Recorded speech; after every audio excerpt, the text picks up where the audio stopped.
Welcome to This Explainer. Okay, today we're diving into a story that honestly sounds exactly like the plot of some massive Hollywood cyber thriller. But I promise you, every single word of this is 100% real. We're going to look at the highly secretive, deeply physical infrastructure and the surprisingly ordinary volunteers that actually keep our entire digital world running, literally every single day. We rarely stop to think about the physical reality of the internet, right? We just think of it as this invisible magic cloud in the air. But today, we're going right down to the physical core. I mean, just take a second and imagine waking up tomorrow and the internet is just gone. And I don't mean it's running a bit slow or your videos are buffering. I mean completely 100% gone. No Google, no WhatsApp, no banking apps, no emails. Literally nothing loads. Every business on Earth just stops simultaneously. It's a terrifying thought, isn't it? Right now, you might assume there's some massive automated military-grade AI protecting the grid to prevent that absolute nightmare. But the truth is much stranger and way more human. Okay, let's dive into this. Section 1, the total digital blackout. To really wrap our heads around how this entire global system is kept safe, we first have to clear up a massive misconception. Most of us think the internet is completely controlled by tech monopolies, Google, Meta, Amazon, but actually, they don't run the show. At its very core, underneath all the apps and the massive cloud infrastructure, the internet depends on a master key. One single key that protects the entire system. And right now, as we speak, that master key isn't sitting on some tech billionaire's desk. It is kept in a highly secure, completely windowless vault in a building fitted with seismic sensors in the walls and locked behind biometric hand and retina scanners. Wild, right? Moving right along to Section 2, the Internet Master Address Book. So before we conceptually step inside that incredibly secure vault, what exactly is this master key actually protecting? Like, what is so incredibly valuable that it needs seismic sensors? Well, we first have to understand how dumb our computers actually are. See, the internet doesn't really understand words. When you type google.com into your browser, your computer has absolutely no idea what that means. It only understands numbers, specifically an IP address, which is basically just a long string of numbers pointing to a specific server somewhere. So every single time you type a website name, this invisible system has to rapidly translate that word into a number in mere milliseconds. This rapid-fire translator is called the Domain Name System, or DNS. Basically, you can think of it as the internet's master address book. And this master address book absolutely needs the highest level of protection imaginable. Why? Well, just think about the stakes here. If someone hacked the DNS, they could silently redirect literally every website on Earth to whatever they wanted. Imagine typing in your bank's secure web address, but the hacked DNS silently redirects you to a perfectly cloned fake page. Or your local government's website gets completely replaced by hackers. Every link you've ever clicked could suddenly go somewhere malicious. Without a secure DNS, the internet as we know it would face a total catastrophic collapse. Which brings us to Section 3, 14 Keys to the Web. So how exactly do you protect a master address book that billions of people, and let's face it, the entire global economy, depend on every single second? You give the physical keys to 14 strangers. Just 14. It's an incredibly small, almost unbelievable number of individuals who are completely trusted to hold the metal keys to this massive global system. Let's take a look at exactly who these people are. Back in 2010, an organization called ICANN, that's the Internet Corporation for Assigned Names and Numbers, came up with a pretty ingenious solution to distribute power. They knew they couldn't trust just one government because that's obviously way too much centralized political power, and they definitely couldn't trust one tech company because of massive corporate conflicts of interest. So they chose 14 people from super diverse backgrounds all over the world.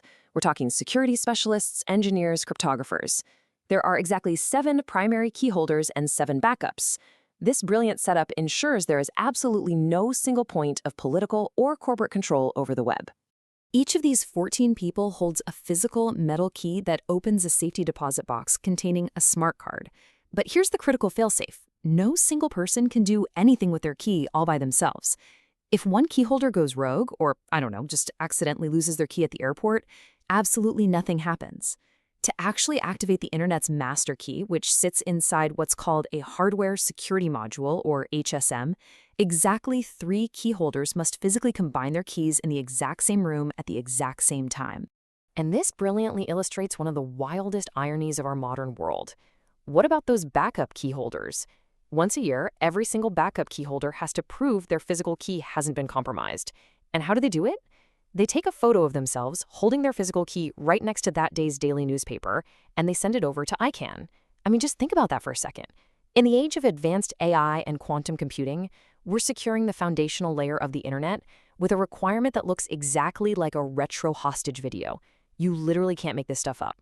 All right, let's move on to Section 4, the key signing ceremony. So what actually happens when the primary key holders meet up? 4 times a year, they travel to a highly secure facility in either El Segundo, California, or Culpeper, Virginia. And getting inside is this intensely claustrophobic experience through concentric rings of security. First, a strict government ID check, then an escorted access card door, next up a biometric hand scanner, and then a retina scanner. Finally, you enter a completely windowless room that's so secure absolutely no electronic signals can get in or out. No Wi-Fi, no cell service, no radio waves, just total isolation. Once they're finally sealed inside, the ceremony begins. And they definitely don't just wing this. They follow a literal printed script that runs to over 100 meticulous steps. Every single step is read aloud, confirmed, and logged on camera. This painstaking process takes anywhere from 3 to 8 hours, and the whole thing is actually live streamed to independent auditors globally. Safes are opened, smart cards are inserted, the hardware security module activates, and they generate exactly 3 months' worth of digital signatures. These signatures act as invisible stamps that tell every computer on Earth, yes, this internet address book is authentic. Section 5. Surviving a master system hack. But all of this extreme security naturally begs a really scary question. What happens if this infrastructure actually fails? Could we survive a master system hack? Well, to understand how devastating an outage can be, we just have to look back at history. Back in October 2016, hackers hit a company called Dyn, which managed a pretty large chunk of the DNS infrastructure. They hit it with a massive distributed denial of service attack, basically just flooding it with junk traffic. And suddenly, major sites like Netflix, Twitter, Reddit, PayPal, Spotify, and the New York Times just went completely dark for hours across the US and Europe. And the craziest part? That was just one single company being hit.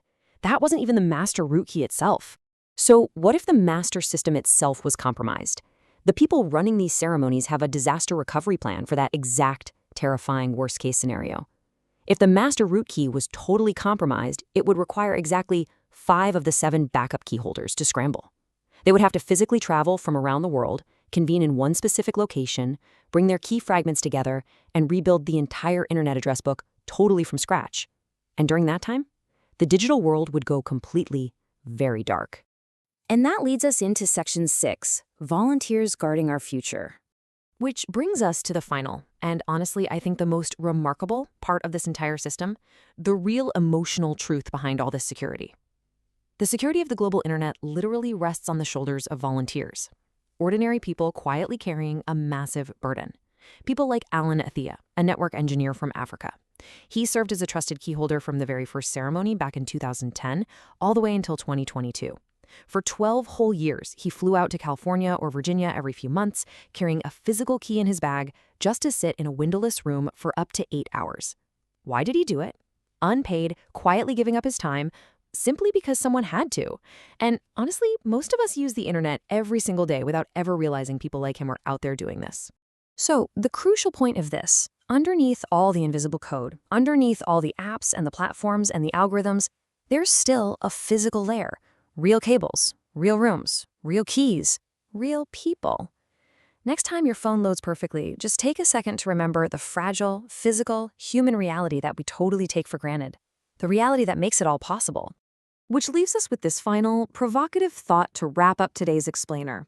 In a world that's increasingly run by artificial intelligence, cloud servers, and invisible code, how much of our future are we really willing to trust to a handful of ordinary people holding physical keys? Think about that for a bit. And hey, if this explainer changed how you see the digital world around you, definitely join us for the next one.